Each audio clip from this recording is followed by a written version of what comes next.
I-adapt na buo ng House of Representatives ang resolution of both houses number 6 na bersyon ng Senado na mag-aamyenda sa saligang batas ayon kay House Speaker Martin Romualdez.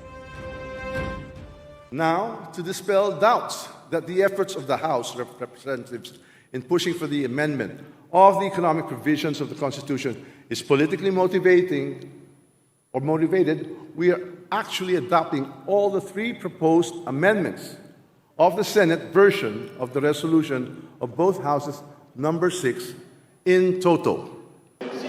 Muli giniit ni Romualdez na ekonomiya lang ang pakay ng isinusulong na charter change. Hindi raw ito politically motivated. Kahapon, sinimulan ng talakayin sa Kamara ang resolution of both houses number 7 na katulad ng inihain na RBH 6 ng Senado.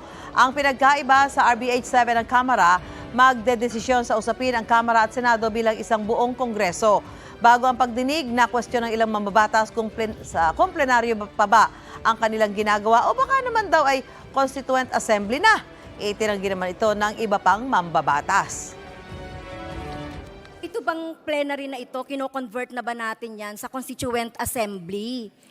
Kasi po, ang daming topic dun sa RBH. If it is simple bill lang, nakalagay sa rule natin, one topic, one bill.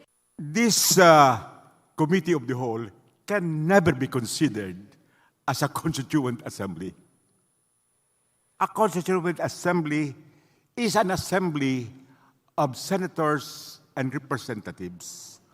You can say that we are a constituent assembly or a legislative body, but in either case, we are acting on the basis of our constituent power to amend the Constitution.